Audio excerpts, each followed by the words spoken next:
আসসালামু আলাইকুম বন্ধুরা, এই যে কালকে কাঁচা ডাউল দেখছিলেন, মাসকালের ডাল কালকে বাঁচতে পারি নাই, আজকে বাচ্ছি। এগুলি আমি পরিষ্কার করতেছি, পরিষ্কার করে বিকালে এটা ব্লেন্ডার করবো। এরপরে যদি আল্লাহ খাওয়া এরপরে কালকে রাইদা দেখবেন যেটা আমি পরিষ্কার করবো।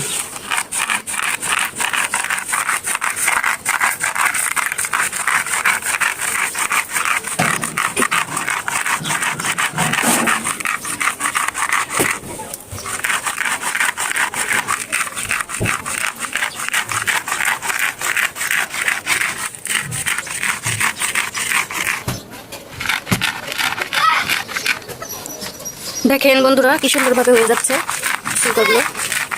আমরা এইভাবেই করিয়ে দিল।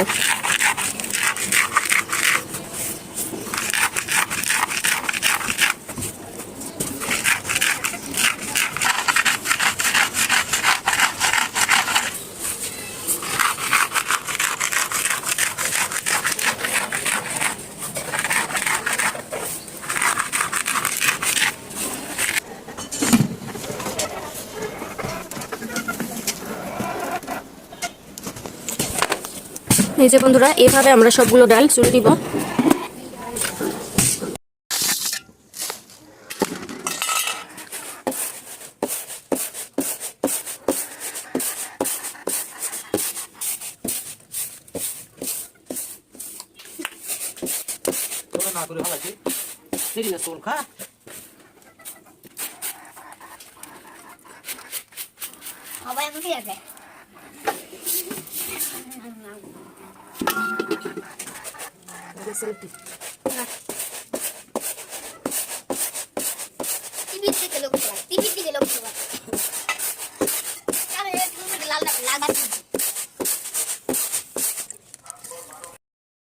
হ্যালো বন্ধুরা, এই যে কালকে ডালগুলো দেখেছিলেন, এগুলো আমরা ব্লেন্ডারে দেখেন গুঁড়া করে নিয়েছি ডাল রান্না করার জন্য। এই যে আমি এগুলোগুলো মাসকালের ডালগুলো রান্না করবো মাছের মাথা দিয়ে, আপনারা দেখতে থাকেন বন্ধুরা। এই যে দেখেন রান্নাটা আমি বসিয়ে দিয়ে এসেছি। এসে আমি যে ঘর দুয়ারগুলো গুছিয়ে নিলাম, গুছানো শেষ, ঘর দুয়ারগুলো ঝাড়ু দিয়ে নিয়েছি, আর ওদিকে আমি রান্নাটা বসিয়ে দিয়ে আসছি। আপনারা সবাই আমার সাথে থাকেন। রান্নাটা করা হলে এরপরে আপনাদের সাথে আমি দেখা করবো। মাসকালের ডাল রান্না করবো, জন্য মাছটা কেটে নেব। এই যে মাছের মাথাটা দিয়ে আমি মাসকালের ডাল রান্না করবো। মাছটা আমি দিয়ে নিয়েছি ভাজার জন্য, ভাজা হলে আমি ডাল রান্না করবো। এই যে আমার মাছগুলো ভাজা শেষ, এখন আমি ডাল বসিয়ে দেবো। এই যেগুলো মাসকালের ডাল, আর এই যে আমি মাসকালের ডাল এখন রান্না বসাবো। দেখেন আমি কিছু দিই ডালের মধ্যে। এখন কিছুটা পরিমাণ পেঁয়াজ দিয়ে নেবো বাগারের জন্য। আমরা যেভাবে রান্না করি এভাবে আমি দেখাচ্ছি। পেঁয়াজগুলো দেওয়ার পর আমি তেল দিয়ে নিয়েছি, তেলটা একটু ভাজা ভাজা হবে। আর তেজপাতা বন্ধুরা দেখেন ডালের জন্য পেঁয়াজটা সুন্দরভাবে হয়ে গিয়েছে। এখন আমি আদা রসুন বাটা দিব। এই যে আদা রসুন বাটা দিয়ে নিলাম। আর এই যে মশলাগুলো আমি রেডি করে নিয়েছি, লেবুর গুঁড়া, মরিচের গুঁড়া, যা মশলা আমি সব কিছু দিই। মশলাগুলো দিয়ে নিলাম, মশলাটা দিয়ে নিয়েছি। এখন কিছু পরিমাণ পানি দিয়ে নেবো মশলাটা একটু কষানোর জন্য, মানে মশলার গন্ধ আসবে।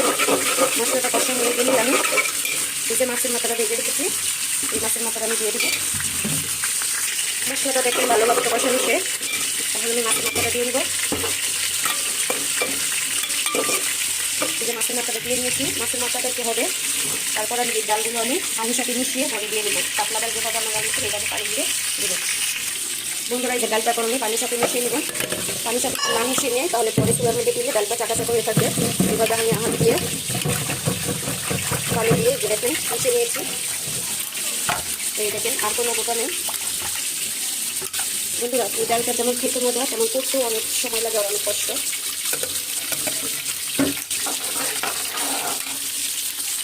বন্ধুরা এই ডালটা মতো আমি দেখেন পানি দিয়ে নিয়েছি, যতটুকু পরিমাণ লাগবে এতটুকু পরিমাণ পানি দিয়েছি। কম পানি দিলে ডালটা আটা হয়ে যাবে। আমি তো আর আটা করবো না, শুধু আমি কাঁচামরিচ দিয়ে নেবো। কয়টা ডালের মধ্যে কাঁচামরিচগুলো দিয়ে নেবো। ডালটা শুরু হবে, হওয়ার পরে বল টুকলে, দুই একটা বল টুকলে আমি ধনিয়া পাতা দিয়ে নামিয়ে নেবো। এই ধনিয়া পাতাটা কিছু করে রেখেছি। আর কিছু আপনাদের আমি ডাল রান্নাটা দেখাবো। ভিডিওটি ভালো লাগলে আমাকে বলবেন। আরও এই ডাল অন্যভাবে রান্না করা যায়, কিন্তু আমি এমনিভাবে রান্না করি না, এইভাবে রান্না করি। ডালটা তো একটু পানি দিয়ে নিয়েছি, মাত্র দিয়ে দিয়েছি। এখন আমি ঢাকনাটা দিয়ে ঢেকে দিব বলক উঠা পর্যন্ত।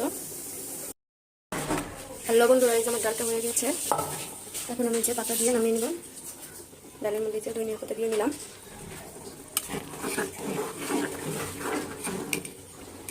এই যে দেখেন আমার ডালটা হয়ে গিয়েছে, এটা নামিয়ে রাখলে আর একটু আটাটা হয়ে যাবে। ডালটা কেমন হয়েছে আমাকে জানাবেন। আসসালামু আলাইকুম।